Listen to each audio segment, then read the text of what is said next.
Okay, so I hope everyone can hear me. It's my pleasure to introduce Becky Armstrong from Munster University, who's going to talk to us about a uniqueness theorem for twisted groupoid C-star algebras. Thank you, and thanks for the invitation to come give a talk here. Yeah, it's my first time in Prague, so pretty nice.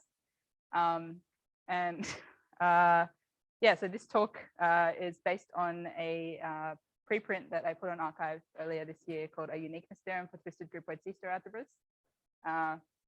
And I think I have an outline, although I can't get the slides to click it, stop, whatever. Okay, I guess I'll just click. I don't know why that's not working. Anyway, yeah, so I'm gonna start by talking about groupoids and, oh, now it's working, and twists and how we use these two bits of data to build twisted groupoid C-star algebras. And then I'll yeah, talk about my uniqueness theorem and a bit about the proof and some applications in the form of simplicity characterization. Yeah, so groupoids, I'll start with the definition, and there's a few different ways that you can define these. So for this talk, I'll go with this version, I guess. So a groupoid is a small category in which every morphism has a unique inverse. So you can think of it as a bunch of dots and arrows going between them, and for each arrow, there's also one going in the opposite direction. And another useful thing to have in your mind is that a groupoid is a generalization of a group that can have multiple identities, and the multiplication is maybe only partially defined. So I'll make references to groups throughout. So in a groupoid, every morphism gamma has range given by gamma composed with gamma inverse, and source of gamma is gamma inverse gamma. And we read the composition from right to left. So these give the morphisms their direction, and that's why you think of them as arrows. And there's a set of composable pairs, which I denote by G2, and this is the set of pairs alpha beta, where the source of alpha is the range of beta, and then you can compose those two and you get another morphism alpha beta. And then there's unit space, which I denote by G0, and this is the collection of all possible ranges or equivalently sources of morphisms, so like the head or the tail of the arrows. And these are the identities. So they behave like identities whenever the composition is defined. And then to build a C-star algebra from a groupoid, you want to give your groupoid a topology. So we'll talk about topological groupoids, which they have to have a topology, and all the operations have to be continuous with respect to the topology, and the unit space has to be Hausdorff. But for me, the entire groupoid is going to be Hausdorff, actually. So we'll have Hausdorff groupoids, and they're also going to be a tile. So a tile means that the range map is a local homeomorphism, or equivalently the source map, because you can just compose range with the inversion to get the source map. And this is the groupoid analog of discreteness for groups. So if you've got an tile groupoid and it only has one unit, it's just a discrete group. So yeah, so throughout, G is going to be a second countable locally compact Hausdorff tile groupoid.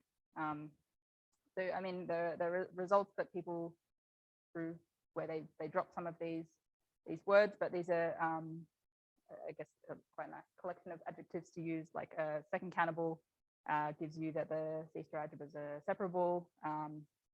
A tile gives you that the unit space is open, and the groupoid admits a Haar system, which will use these things. And Hausdorff is nice because non-Hausdorff is scary.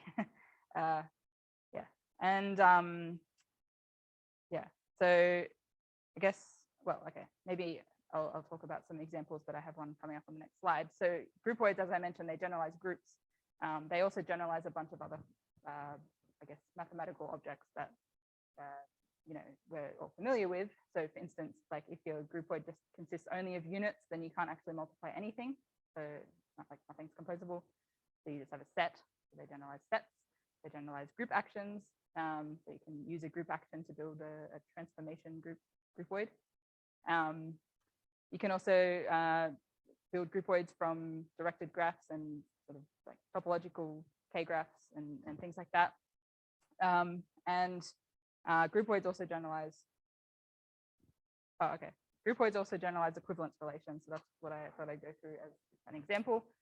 So if you've got an equivalence relation on some set X, then so for each pair X, Y in your relation, if you draw an arrow between X and Y, like, then you'll automatically have an arrow going back in the other direction by symmetry of the relation. And then if you allow composition where kind of the arrows join up, then you can compose like XY with YZ and you get XZ, and that's back in the relation by transitivity. And then if you think about, I said earlier that the range of a morphism gamma is gamma times gamma inverse, the source is the other way around. Now our gammas are of the form XY, so you can work out the range and the source. So we've got the range of XY is XX, or you can just think of it as like the range of XY is X, and then the source is Y. Okay, and then if you look at the collection of all possible ranges, this is the unit space, so then these would just be loops XX. And these are all back in the groupoid by reflexivity of the relation. So yeah, so you just identify the unit space with the actual points in the set X.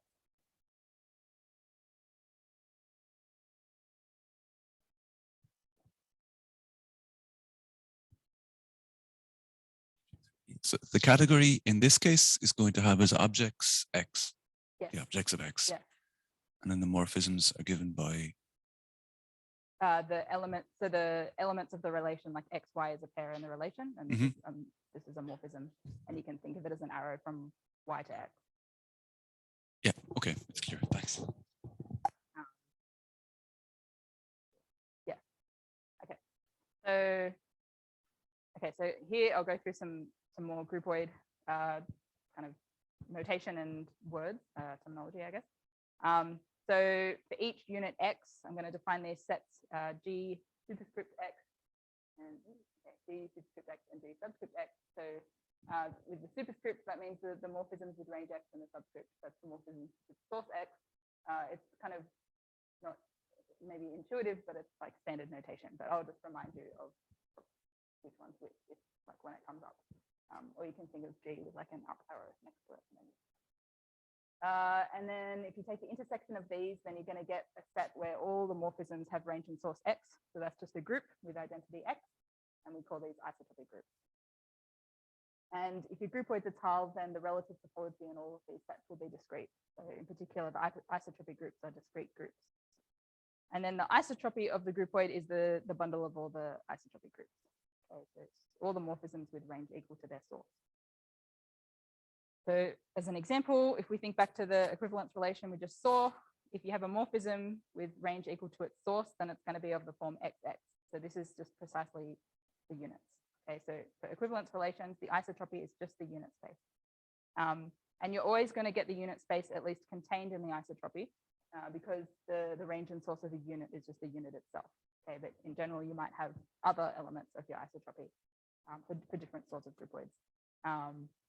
So for example, if your groupoid is a group, then the range and source of everything is just the one unit, the identity. And so then everything is in the isotropy. So these are like the two extremes, but you can have isotropy in between the unit space and the whole groupoid.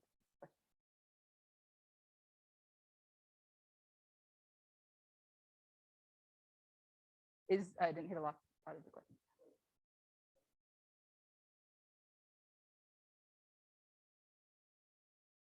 Yes, and that's literally the next thing I'll say. Yeah. So what we actually deal with is like the topological interior of the isotropy, so like the union of all the open sets inside the isotropy. And so I'm going to write curly IG for this, and then there'll also be a groupoid later called E, and so I'll write curly IE for the isotropy of that. Sorry, the interior of the isotropy. I've noticed when giving this talk before, I often say isotropy, I mean interior. There's something in the chat. Oh, right, okay. Yeah, so we'll talk about the interior of the isotropy, and this is a quite nice subgroupoid because it, well, I guess I haven't said it's a subgroupoid, but it's a subgroupoid, and it inherits the kind of topological properties of G. So if G is Hausdorff-Tile, then so is IG. And then, okay, I already said that the units are inside the isotropy, but they're actually inside the interior as well because the unit space of an Tile groupoid is open. So it's a subgroupoid with the same unit space. And one more word, we call G effective if the interior of the isotropy is just the unit space. So like equivalence relations. Yeah, so the isotropy is going to come up a lot. Basically, the idea is going to be that, you know, I want to say things about twisted groupoid C-star algebras, but I'll actually be able to get a lot of information by just looking at the C-star algebra associated to the interior of the isotropy, or twisted C-star algebras associated to the interior of the isotropy. And that'll tell me about the kind of bigger twisted groupoid C-star algebra. And the isotopic groups, the associated C-star algebras for those, they're just like C-star algebras of discrete groups. So they also are nice to work with, and they give you some information about the bigger C-star algebra. Okay, so how do you twist these? Well, there's two notions of a twist that that I'll talk about in this talk that are sort of commonly appearing in the literature. So the first of these comes from something called a continuous Tuco cycle. So you can actually just define this for topological groupoids in general, but I've said it's so Pastel et al. By Pastel et al, I mean second countable locally compact Pastel et al. It's just too long to write. But anyway, so this is a continuous map that takes a composable pair of groupoid elements and maps it into the complex unit circle, P. And it's got to satisfy these two conditions. So the first of these is called the Tuco cycle identity. So like if you've seen group cohomology before, this condition so you define cocycles to be the elements of the kernels of the co-boundary homomorphisms in this like co-chain complex thing. And for the case of the two cocycles, this property just sort of falls out from that definition. But yeah, you can think of it as a sort of like associativity. So if you look at these two terms here, you can see like, it's kind of like, how do you move the beta to the second coordinate? And the answer is you adjust by these other two terms. And yeah, you also want the cocycles to be normalized in the sense that if you ever plug a unit into either coordinate, you get one. And here I've had to plug in things like, I need a composable pair. So I plug in the source or the range of gamma depending on the position. Okay, so that's a cocycle. And the idea is that you incorporate it into the multiplication of your C-star algebra to twist it. So I guess I don't know who in the audience commonly works with groupoid C-star algebras or knows how they're constructed. So maybe I guess if you know about like group C-star algebras or group rings, that should help. But anyway, I'll go through the construction. So you start with this vector space of continuous compactly supported functions on G into the complex numbers. And this is a vector space under pointwise operations. And then we give it a multiplication and an involution to turn it into a star algebra. So the multiplication is given by this convolution. So it's not just pointwise. So you take your two functions f and g, and then I've used this star sigma for the multiplication symbol. So it produces this new function. And the idea is you plug in a morphism gamma in your groupoid, and you want to decompose it into all possible decompositions, alpha, beta, and you plug alpha into f and beta into g. And then without this sigma term there, because that was gone, that would be exactly the multiplication that you just have in untwisted groupoid C-star algebras. So this is a generalization of that. I mean, you could recover that if you just define sigma to always be 1, right? So it's a generalization because sigma might not be 1. So you're sort of twisting the multiplication by this element of the complex unit circle. Quick question. So then this sum is going to be finite because they're compactly supported. Yeah, and you also and the topology is summing over a discrete. discrete set Yeah. because that follows from the atomic. Yeah, that's a good question. And also the multiplication is associative because of this C1, the Tuco cycle identity. So that's why it makes sense. And then, yeah, the involution is defined like this. So you can see it also incorporates the Tuco cycle. So that gives you a star algebra, and then there's a couple of different norms that you can complete this under. And I won't go into the definition of the norms yet because I'm going to generalize this in a sec. So we'll talk about the norms a bit more later. So for now, I'll just say that there's full and reduced twisted groupoid C-star algebras, which you get by completing with respect to the full and reduced C-star norms. And in terms of the notation, I mean, you can see the differences that I'll put an R there for the reduced one. Yeah, so that's one notion of a twisted groupoid C-star algebra. So then the other one is these things that are called twists. So in like, okay, if you know about group cohomology, you might know one of the kind of main theorems maybe is that there's a one-to-one correspondence between group two cocycles, congruence classes, they're like cohomology classes of group two cocycles with congruence classes of group extensions for discrete groups. And so with groupoids, what you have is you can use a two cocycle to build some sort of groupoid extension, but you can't necessarily go the other way. The problem is that, I mean, you could build a two cocycle, but it might not be continuous if you build one from a groupoid extension. So kind of formally, these groupoid extensions are a more general thing than two co-cycles. So I'm going to show you how they're defined, and then we'll talk about how to build C-star algebras from them. So a twist, so this is, you could also call it a groupoid extension. EIQ by T over a Hausdorff-Hussar groupoid G is an exact sequence of this form. So here we've got the G naught cross T, you can think of as like a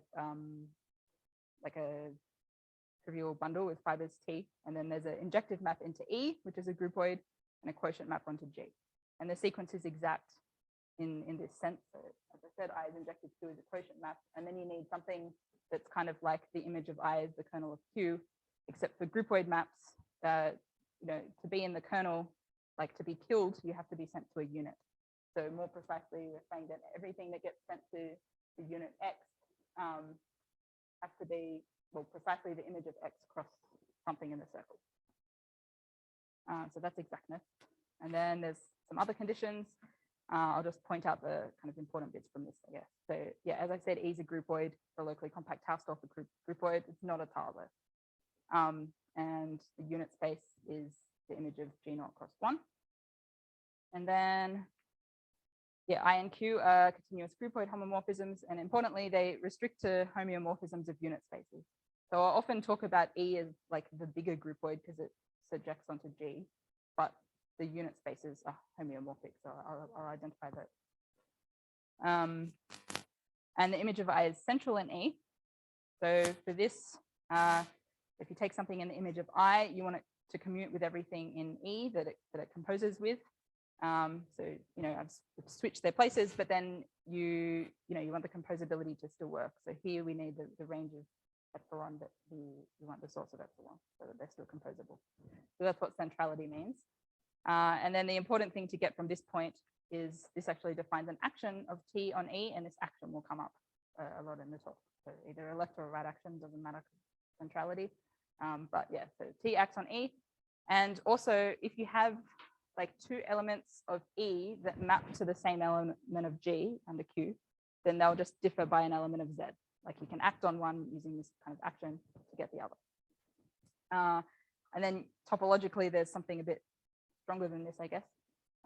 E is a locally trivial G bundle. So by that, I mean that for each alpha in G, there's an open neighborhood U alpha around it, and a continuous local section. So defined on this set U alpha back to E. So when you compose with Q, you get the identity map. And then you can use this local section to build a homeomorphism. So this is a homeomorphism of U alpha cross T with the pre-image of your set U alpha.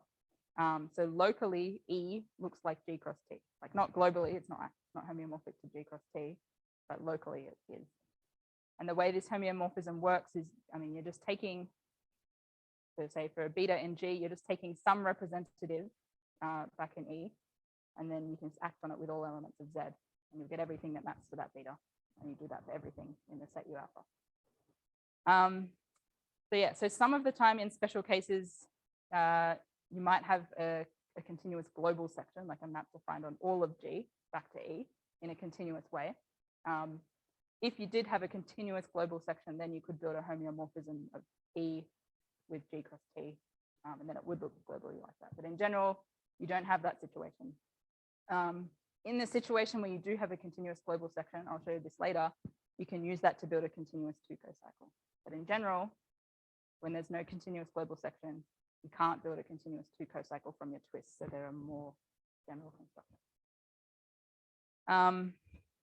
Yeah, okay, so some examples. So firstly, if you start with a twist, you can use that to build other twists. So if you've got a twist E over G, firstly, if you just look at the unit space of G and the pre-image of that under Q, so this is some set inside E. This is a trivial twist over G naught. And by trivial, what I mean is it's just homeomorphic to like the groupoid you started with cross T. And that's just because the image of I is the kernel of Q. So that one's kind of boring example. This one's a more of an important example. So if you look at the interior of the isotropy of E, that's a twist over the interior of the isotropy of G. And so when I show you the construction of twisted groupoid C-star algebras, you can then apply that to IG and IE, which is important because I mentioned earlier, we're going to study the bigger twisted groupoid C-star algebras by looking at the ones associated to the interior of the isotopy. So it needs to make sense. Yeah, and yeah, so the pre-image of IG is precisely IE. And then this also works on the level of the isotopic groups. So if you look at like a unit X, then the isotopic group is just this EXX. It's all the elements with range and source X in E. So then we look at the interior of that, and that will be a twist over the corresponding isotopic group in G. And there's a question in the chat. I can't see it. If the isotropy is trivial for G, then a twist still possible? No, because you'll be, I mean, they are in the sense of like this first, like lemma part 1, but it'll be a trivial twist because it'll just be homeomorphic to G naught cross T. But, yeah. Yeah, so okay, so for these is part 3, these are just discrete groups, these isotropy groups. So these ones these twists come from a Tuco cycle because they're actually just group extensions. Oh, and I mean I attributed this lemma to myself only because like I wrote it in this kind of form, but I'm sure it's like there's no new information to the world, I would guess, but I haven't seen it written down anyway. Disclaimer. Okay, so then another example is this one I've been mentioning of like you take a Tuco cycle and use it to build a twist. So you start with your Tuco cycle sigma.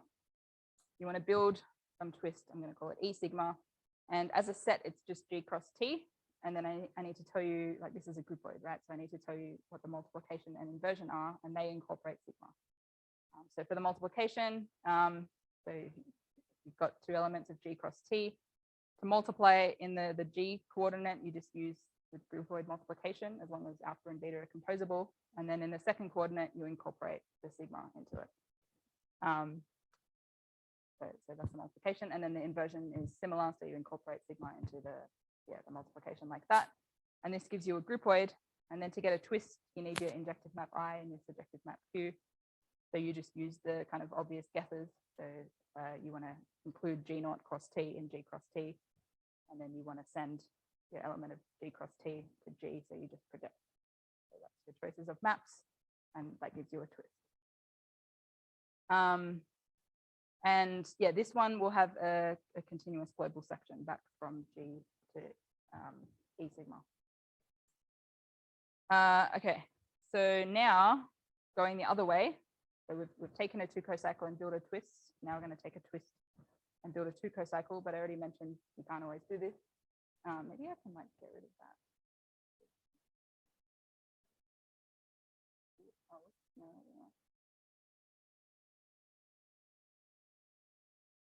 Oh wait, isn't it like poison?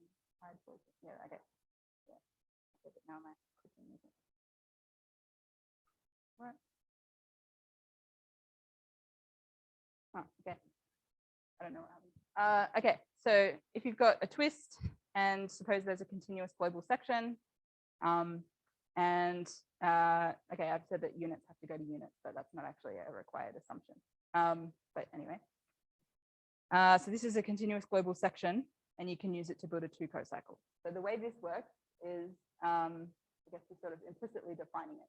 If you look at the left-hand side, if you were to apply Q to this, Q is a homomorphism, and Q composed of Q is the identity map. So you'd get alpha beta times alpha beta inverse, which is the range of alpha beta, which is equal to the range of alpha. So that's a unit. So Q applied to this is your unit. So this is in the kernel of Q, which means it's in the image of I. So it's I of something, and I is injective. So the something is unique. So in the first slot, we've got the unit that I said it was, the range of alpha. And then in the second slot, you've got some unique element of P. So you just define sigma alpha beta to be that element. And then because the P is continuous and I is a homeomorphism, you get that your sigma is continuous. So it's really relying on the existence of this continuous global section to give you a continuous Tuco cycle. And you can check that the Tuco cycle identity and the normalization condition for Tuco cycles are defined. So you get a Tuco cycle back. from your twist. So now if you use the Tuco cycle to build one of these twist E sigma, like in the example in the previous slide, you've got, you know, your twist you started with, build a Tuco cycle. Now you've got this other twist. You hope that they're the same thing. And so it turns out, yes, they're isomorphic. And the isomorphism that you use is just this one that appeared before when I was talking about the continuous local sections inducing homeomorphisms. So you take some representative of the element gamma and G and you act on it with Z and then you get everything. So it's an isomorphism of twists in the sense that the groupoids themselves are like, they're isomorphic as groupoids, or groupoids, and also the twists are like congruent, so in the sense that the diagram can. Okay, and then also like all the C-star algebras that you're getting from these twists are all the same. If the twists are the same. Okay, so now onto twisted groupoid C-star algebras. Okay. Does anyone have any questions before I move on to this section? Yeah. Yeah. Under these conditions, E is topologically trivial as a bundle. Because you have an assumption that you have a continuous global set. So E is going to be like homeomorphic to G cross T, but not isomorphic because the multiple. Yeah. But topologically, as a bundle. Yeah.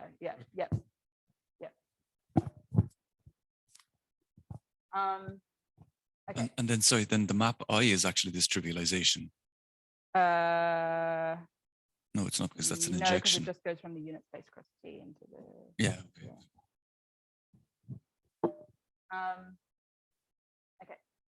So, so how do we build a twisted groupoid twist algebra? So take a groupoid and a twist E, and once again, we're going to start with this vector space that will turn into a star algebra. But now we've got continuous compactly supported functions on E, and we also want them to be T equivariant in the sense that, like, okay, so that action of T on E from before, we want to be able to pull the Z's out the front. Some people do this with like T contravariance, I think it's called, where you get like a conjugation on the Z. That also works. But anyway, there's just convention. And I use this one. So that's a vector space under pointwise operations. And then once again, we're going to put a convolution and an involution on it. So for each unit X, there's a Haar measure lambda X on GX. So this is the set of morphisms with range X. And that just comes from the fact that the groupoids are tiled. And so then you define this convolution. So it's similar to the one that we saw before, in the sense that, so okay, we've got our functions F and G. Now I'm writing star E for the multiplication. And the idea is that when you plug in an element epsilon in your E, you want to decompose it into all possible decompositions. Like if you multiply these, you just get epsilon. And you're integrating over all the elements zeta with range equal to source epsilon. And then you're applying the corresponding measure.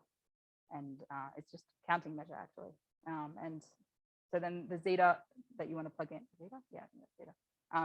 You know, it needs to be in G. So that's why I'm applying Q to it first. And then the involution just looks like that. So that's quite nice. And yeah, so I mentioned this is just counting measure. So actually you can just write this as a sum.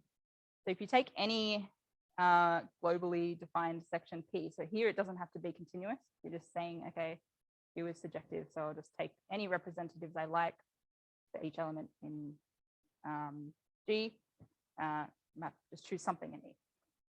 Then it turns out that this multiplication just looks like this sum like this. So we're just summing over elements of G now. And the reason this works is because, so I mentioned earlier, like if you take a gamma in G and choose something that maps to it, like whatever you choose, they're just going to differ by an element, some element Z, like acting on it. And so you can, I mean, these functions are T equivariant, right? So here you have a Z and here you have a Z inverse or Z conjugate, and you just pull them out the front and they'll cancel. So it doesn't matter which section P you take. So yeah, for different purposes, these two different ways of thinking of the multiplication kind of have advantages and disadvantages. But anyway, the point is that you get a star algebra and then you can complete it to get a C-star algebra. So there's a full and a reduced C-star algebra. So for the full twisted groupoid C-star algebra, we complete with respect to this norm. So we're looking at star representations of star algebra, and we're just souping over them. We get the soup of norm of pi of f. Gives you a norm, complete under it, you get the full twisted groupoid C-star algebra. But I'm going to mainly be interested in the reduced twisted groupoid C-star algebra. And for that, you only want to soup over what's called regular representation. So, I mean, okay, so for group C-star algebras, there's one regular representation, but for groupoids, there's one for each unit in the unit space. So, okay, here's how they're defined. So for each unit x, you have this representation pi x, and it's a representation of your star algebra on the following Hilbert space. So it's L2 of the big L2 of EX. So these are the morphisms with source X, and you only want to look at the T equivariant functions. This is the Hilbert space, and the way the operator works is so like pi x of f is the standard linear operator in this Hilbert space, and you just apply it to a G by using the convolution formula. So these are the regular representations, and then if you soup over just those, you get what's called the reduced norm, and you complete under it, and you get the reduced twisted groupoid C-star algebra with a little subscript R there to distinguish it. So in the case of groups, there's this result that says like a group is amenable if and only if the full and reduced C-star algebras are the same. For groupoids, we only have one direction. So if your groupoid is amenable, then the full and reduced twisted groupoid C-star algebras are the same, but the converse is known to be false, like even in the case of non-twisted groupoid C-star algebras. So there's an example with Rufus Willett of a non-amenable groupoid whose full and reduced C-star algebras are not the same. Yeah, so I'm going to mainly talk about the reduced twisted groupoid C-star algebra, and I guess I'll just first formally relate it to the other reduced twisted groupoid C-star algebra we saw before with the Tuco cycle. Even though I've already kind of mentioned this, so if you've got a continuous global section, then you can build a Tuco cycle from that. So just to remind you, if you have global section, you can build a Tuco cycle like that. So say you take that sigma, then there's a star isomorphism of the star algebra, built using your twist E that you started with, and the star algebra. Well, okay, it's not the star algebra incorporating the cocycle sigma. It actually incorporates the conjugate of it. If you had instead used like T contravariance of functions, where you pull like the conjugate of Z out, then you would get no conjugate there. So that's the only thing that changes. And the isomorphism that you choose is just sort of the obvious guess of like, okay, over here you've got functions defined on E, you want them defined on G, so you just compose them with P. That works to give you a star isomorphism. And then it extends to C star isomorphisms of the full and reduced twisted groupoid C star algebras. And then some corollaries, I guess, that the non-twisted full and reduced twisted groupoid C star algebras can be viewed, untwisted groupoid C star algebras can be viewed as twisted groupoid C star algebras with like a trivial twist. So your E is just G cross T. And also, I think there was this question before about the unit space. So I said that Q inverse of G naught is a trivial twist over G naught, and that happens for the C star algebras as well. So these C star algebras are just going to be isomorphic to C0 of G naught. So you can think of C0 of G naught as like sitting inside the full and reduced twisted groupoid C star algebras. Okay, so I just want to make a kind of detour into Cartan pairs, just because these come up when people talk about twisted groupoid C star algebras. It's not really related to my uniqueness theorem. It's just a random side note. So here's the definition. So if you've got a pair AB of C star algebras, so B is a maximal abelian subalgebra of A that contains an approximate identity of A and is regular in the sense that A is generated as a C star algebra by the normalizers of B and A, which is this set, which will never appear again, so you don't need to worry about the definition, but that's how it's defined. And if you've got a faithful conditional expectation of A onto B, then B is a Cartan subalgebra of A, and you call AB a Cartan pet. So when you've got this situation, well, actually, okay, when do you have this situation? Well, you have them from, like, they come from twists. So it turns out there's a faithful conditional expectation of the reduced twisted groupoid C-star algebra onto C0 of G0, which you get by just restricting functions from E to the inverse of G0, and it extends to a conditional expectation. And also all of the other conditions of this definition are satisfied. And so C0 of G0 is a Cartan subalgebra of the reduced twisted groupoid C-star algebra. But then you also have something stronger, like going in the other direction. So if you've got a separable C-star algebra, A, Renaud proved that it has a Cartan subalgebra B, if and only if it's a twisted groupoid C-star algebra. So here, there's some twist that you can build over an effective Pastel-Fatale groupoid. So effective meant that the interior of the isotropy is just the unit space.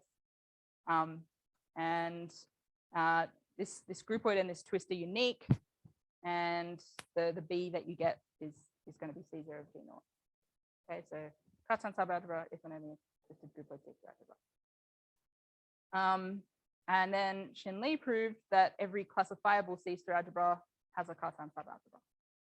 So by classifiable here, we mean that he means that your C-star algebra is unital, separable, simple, nuclear, Jiangsu stable, and in the UCT class. And yeah, so it's going to have a Cartan subalgebra if that's the case. And so therefore, by Renaud's theorem, it can be viewed as a reduced twisted groupoid C-star algebra. So the point is, or my point is, that these reduced twisted groupoid C-star algebras are, a quite big class of C-star algebras, because in particular they include all the classifiable C-star algebras. And yeah, I guess we were talking about this at coffee yesterday. There's sort of this open, I believe, question, I think, of whether you actually need this twist to get all the classifiable C-star algebras. So like Karen has results showing that in some cases you definitely don't need the twist.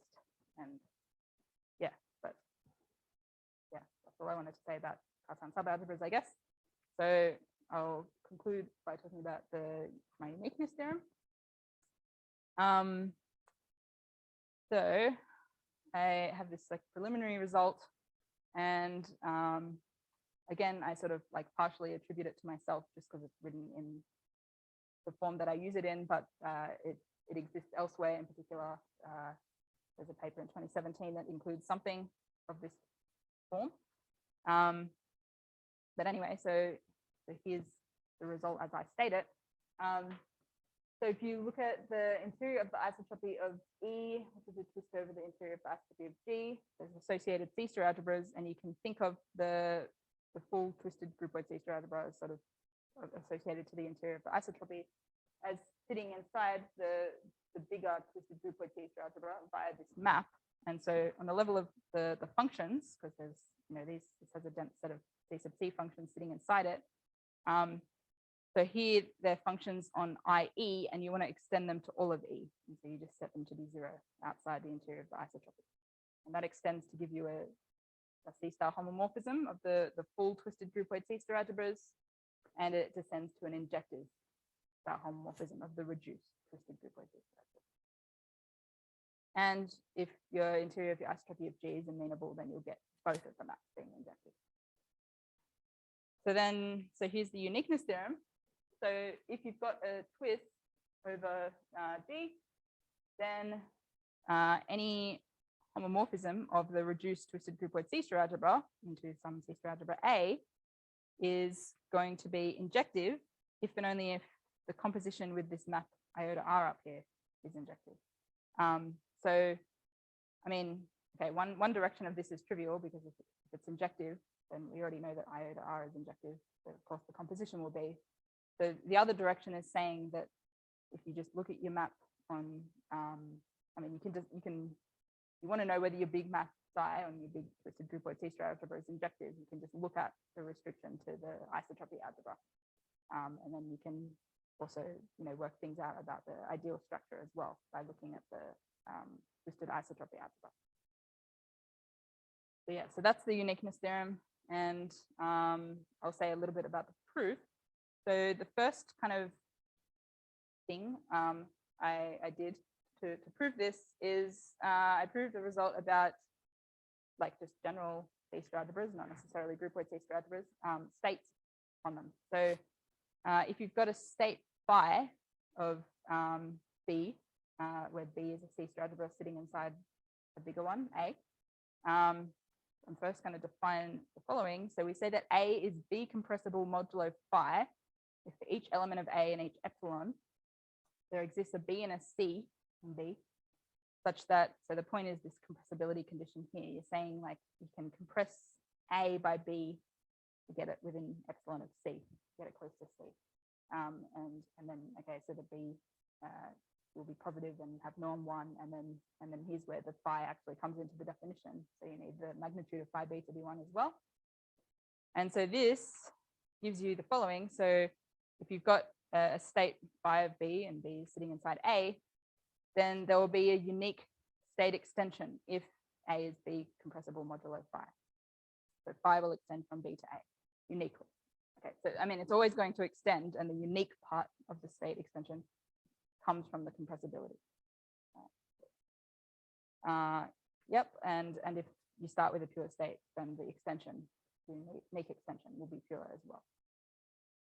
So this is like an old result in the sense that Joel Anderson proved it in 1979 in the unitool case, if A is unitool, but twisted groupoid C-star algebras are what I want to apply it to, and they're not usually unitool, so I just extended it to non-unitool ones because I hadn't seen this really done anyway.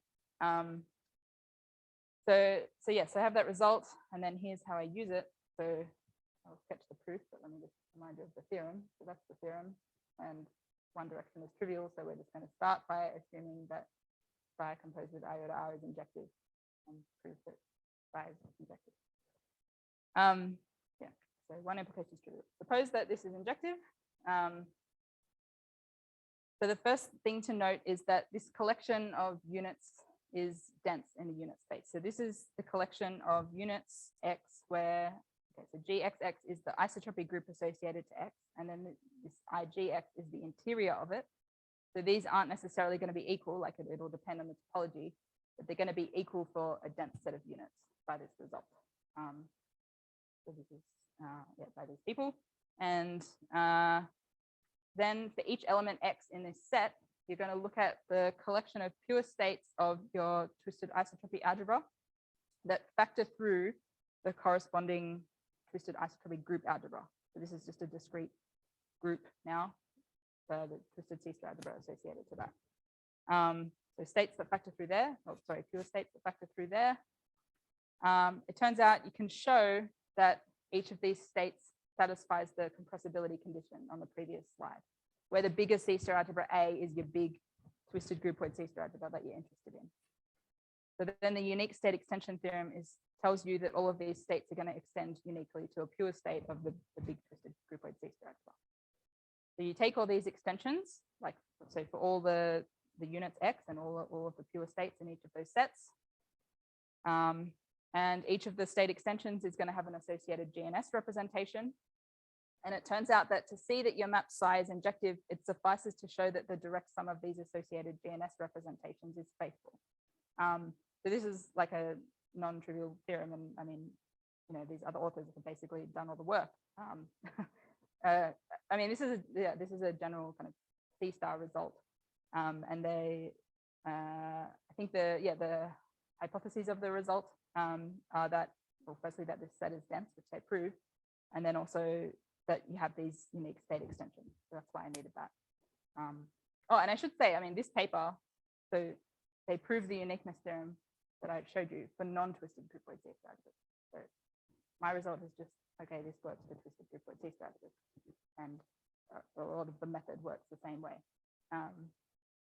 Anyway, so we just need to show that this direct sum is faithful, and basically you just do it with some messy calculations over a couple of pages.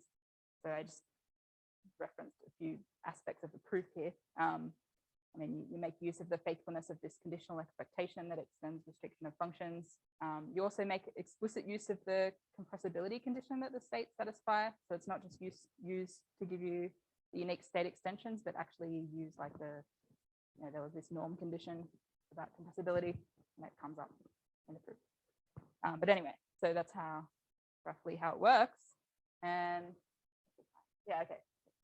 So I'll finish up by talking about simplicity of twisted groupoid C-star algebras. So we were discussing at Coffee about how this is an open question, but as a corollary of this theorem, you can partially answer it.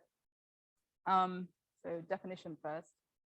So I've mentioned this a few times now. G is effective if the interior of the isotropy is the unit space, and G is minimal if for each unit X, this set here, so this is you've got all the morphisms coming out of X, and then you look at all of the ranges of those morphisms, you want that set to be dense in the unit space. So it's like saying starting anywhere, you can get almost anywhere else in the groupoid.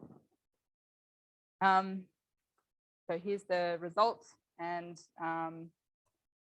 yeah, I put it in blue to make it really clear. This is a result for effective Pastel groupoids. So I'm just putting on the adjective effective. I wasn't having this for the rest of the talk until now. So if you've got an effective Pastel groupoid, then the reduced twisted groupoid C-star algebra is simple if and only if the groupoid is minimal. So yeah, so this is, I hadn't seen this result written down anywhere, so I wrote it down as a corollary in my paper, and then immediately the other, the Bartosz and Ralph kind of told me, oh, well, it's also a corollary of our results about something else. So, I mean, yeah, I wouldn't claim that this is kind of new information either. It was something I already believed, and so I just wrote it down. But anyway, so I guess the thing to note here is that the simplicity of the C-star algebra doesn't even involve the twist at all. So somehow this effectiveness condition on G is like killing the effect of the twist. And so then I started thinking about like what happens if you didn't have effectiveness. And so in the case of non-twisted groupoid C-star algebras, we have the following result from 2014. If your groupoid is amenable, then the non-twisted groupoid C-star algebra, I mean, I've written it as a trivially twisted one just because I hadn't formally defined non-twisted groupoid C-star algebras. But the point is, this is non-twisted groupoid C-star algebra reduced. It's, well, okay, full and reduced are the same because it's amenable. Anyway, it's simple if and only if the groupoid is minimal and effective.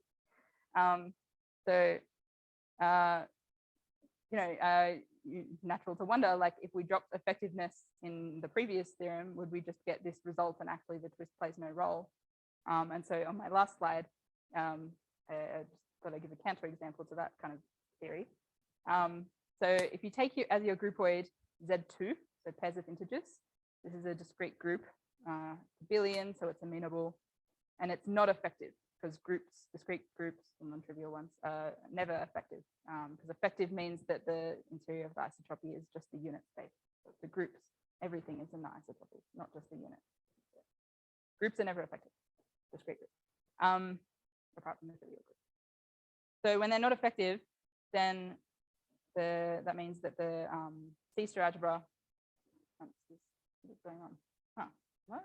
Oh, okay. Anyway, the C-star algebra is not simple. Okay. I put here, even though Z2 is minimal, because by this result, you'd expect minimality to be equivalent to simplicity. But this shows you that the effective hypothesis here is actually needed. Okay, so we don't have effectiveness here. And so yeah, so the associated non-twisted group C-star algebra is not simple. But then if we twist it by the following cocycle, so I'm going to take a rational number theta and build this to cocycle. So I'm taking pairs of integers, and I've just written down this formula. You don't need to worry about continuity because Z2 is discrete. So you just need to check the two cocycle condition and that it's normalized, and it's quite straightforward. And then you get an associated twisted groupoid C-star algebra, and it's actually the irrational rotation algebra, and this is known to be simple. So somehow we've changed the multiplication or the ideal structure enough that it's now simple, even though we started with an effective, a non-effective groupoid. Okay, so this bottom result here doesn't work anymore now that we have a twist around. is the point. I don't know, is that clear? Yeah, so, okay, so we need a result for non-effective Hausdorff-Littell groupoids about simplicity, and this is sort of the open question that I'll leave us with. So can we characterize simplicity or even describe the ideal structure of twisted C-star algebras of non-effective Hausdorff-Littell groupoids? Yeah, so it's open as far as we know. There was some discussion. Tristan thought maybe it's not, but we think it's still open, right? Yeah. Yeah, exactly. Yeah. Yeah, but it's been partially answered by in a paper by Nathan Brownlow and Aidan Sims and I from earlier this year. So we characterize simplicity of this specific class of twisted C-star algebras of Dyakono-Renaud groupoids. So these are generalizations of the groupoids that you get from directed graphs and they're, you know, like topological K-graphs, like the more general ones. They're more general than those. They're like so you start with an action of n to the k on a locally compact Hausdorff space by local homeomorphisms, and you use that to build this groupoid it's amenable, but it's not necessarily like minimal or effective or anything. And then we took a twist coming from a Tuco cycle, so not these more general twists. And our simplicity characterization that we got explicitly incorporates the twist. I mean, we build this action, which we call a spectral action, and we have like a result that says the C-star algebra is simple if and only if this action is minimal. So yeah, so you do expect in general that the twisted groupoid C-star algebras, like their simplicity will depend on the twist. Yeah, so okay, we could generalize this maybe by looking at this more general class of twists or a more general class of groupoids, but that's what we've done so far. So yeah, so these are references. The second paper is the one that the talk is based on, and the third one is this one I just mentioned. And then 5 is where they did this for non-twisted groupoid C-star algebras. Yeah, that's it.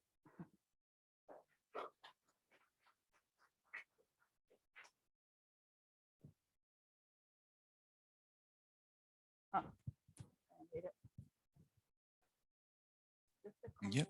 It was an article of faith in the distant past that every interesting C-star algebra is a C-star algebra of a topological groupoid. That conjecture was better and better. Yeah, I mean, so the purely infinite. Oh wait. Oh, sorry. Yeah, okay. This needs an untwisted C-star algebra, right? Purely infinite and classifiable in the sense of that Shinley result would be.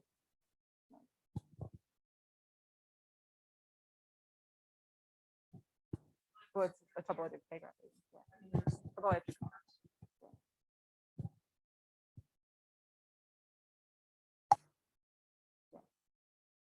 Yeah, it definitely, yeah.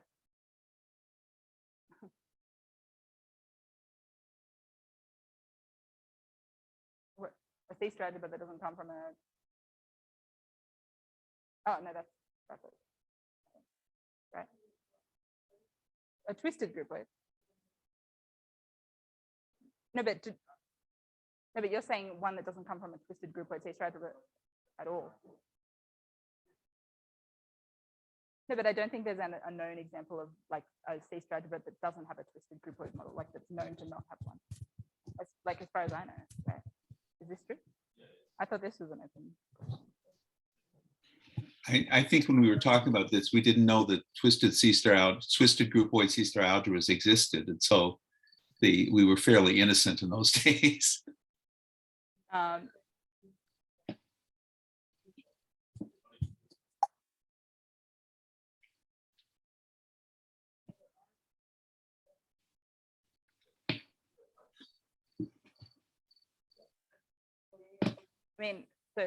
mean, this is before my time, but I mean, twisted groupoid C-star algebras were introduced at the same time as groupoid C-star algebras. Like that's how they appear in Renaud's thesis in 1980. So. Well, I spent some time working on C-star algebras associated to foliated spaces, and there the concept of associating the C-star algebra with a locally trivial vibration or such didn't really play a role. Maybe it should have, but I'm just saying it was all right at the beginning. We didn't have a lot of examples altogether other than foliations. Right. Yeah. Also, I think I mean, Renaud, you introduced the twist in terms of the first twist you mentioned, right? But I think Kumjan's twist came a bit later, and there are some older examples. I think of Pedersen, which you could, if you turn them into groupoid language, you can show they come from one of Kumjan's twists, but not from one of Renaud's twists. Yeah. So I mean, Renaud did introduce the one with the sequence, but Did only he? in the case where they, like he kind of says, if you have a Tuco cycle, you can build this other okay, extension thing. but So he didn't. he doesn't start with an extension like defined in the Right. sense that I presented. Yeah. Okay. Yeah. Yep. Cool. Any other questions? So there is an example, as you showed us, that if you have you can have a non-effective groupoid whose twisted groupoid C-star algebra is simple, even though the C-star algebra isn't simple. What if you know?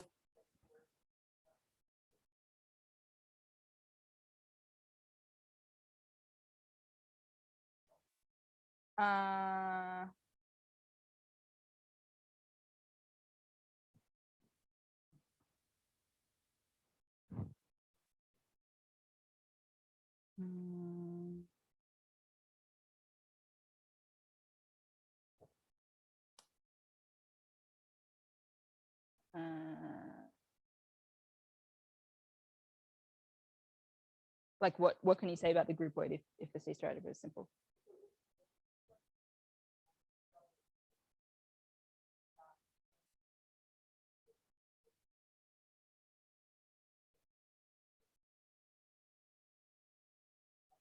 Oh, yes, because if you've got a, so from the, well, okay, in the case of amenable, at least, if you have the bottom result, that C-star algebra is simple, then the groupoid is going to be minimal and effective. So then by the corollary there, the twisted one will be. Yeah.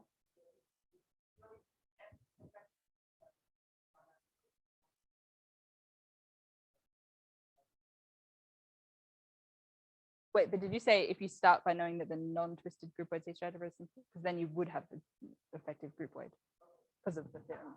Yeah. Yeah. So if you haven't, if this is simple, then all of the twisted groupoid C-star algebras will be simple. Sorry, I pointed up.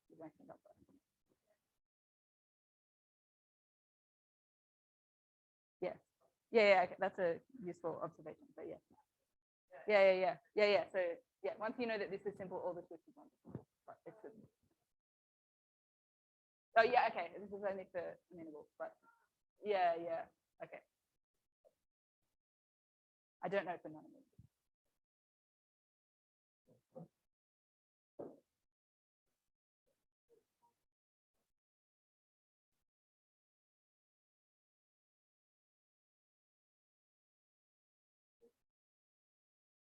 Simplicity, infinite. Yeah. So I mean, I was also wondering, could you even, a more general question, I guess, would be for like Fell bundles. Have you thought about this or? I mean, no, because I don't know the answer to groupoids, right? Right. Okay. Yeah. No, I don't know either. Yeah. Okay. I feel like I know Ralph and Bartosz might have done something on more general Fell bundles, but I can't remember what it was. But like non-Hausdorff groupoids. Yeah, I definitely need to read more about the stuff they've done because they're constantly generalizing my results or saying that they've already done it, and I don't know. I'm like, what? Yeah. Also, actually, just a minor comment. I noticed you put up the definition of a Cartan subalgebra, right? Yeah. I think there's this recent paper by Pitts or something showing that one of those conditions isn't really necessary, actually. So actually, I think David Pitts was showing that actually you automatically contain an approximate identity when you have A generated by the normalizers and all the other conditions. Oh, right. You just build it from. Yeah, he uses the fact that you're generating the whole thing by normalizers to show that you automatically have an approximate identity, I think. But yeah, I mean, it's not wrong. It's just, Yeah, okay. Now we know after 30 years that we didn't need that condition. Yeah. I forget whether we made this observation. Yeah, very recent, yeah. Paper, actually. So. Sorry, what? Oh, I was just made me wonder whether we made this observation in the Steinberg paper, but I Ah, don't know okay. details. Right, yeah. I'm not saying that we did. I'm just saying I wonder. Yep. There's 9 authors.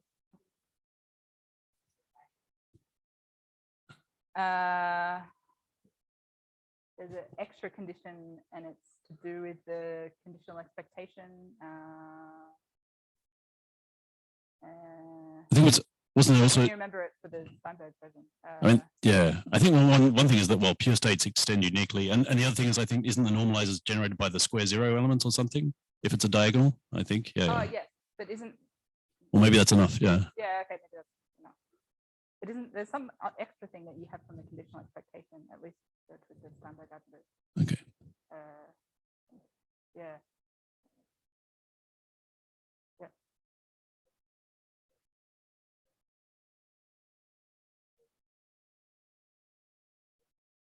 Just based on the topology, the whole situation, your twists seem to be principally one bundles over G. So in this case, there is also a topological invariant associated with this, which is going to be an integer valid plus in H2, and maybe the Chern plus that we can associate this to. So the lack of existence of continuity for sigma can probably be described in terms of Chern. Yeah. I don't know either. Yeah, so because again, you have this untwisted case, and you may also have topologically non-trivial twists, right? So I'm just interested how this topologically non-trivial twists. Yeah. How it becomes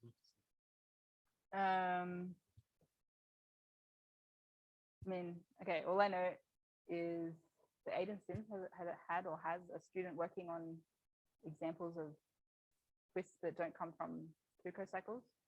And it's something about like, you start with a I'm probably going to say the wrong thing, non-principal vector bundle maybe, and I don't know. I won't even try and claim to know.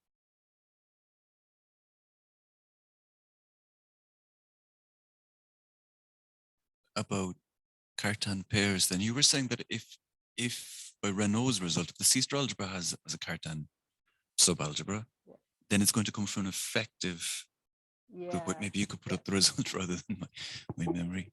So if it has a then only if, so then if you remove effective, I mean, going in the other direction. Yeah. So if you have an effective Hausdorff Fatal groupoid, you get a Cartan. Yeah. But if you I mean, I guess not all C-star algebras have Cartan, so. Well, if you remove effective, you still have the bottom result there. For that work. I mean, sorry, no, my question is not very precise. Okay, thanks. Answer it all. I don't know what it was. Any questions? Nothing here.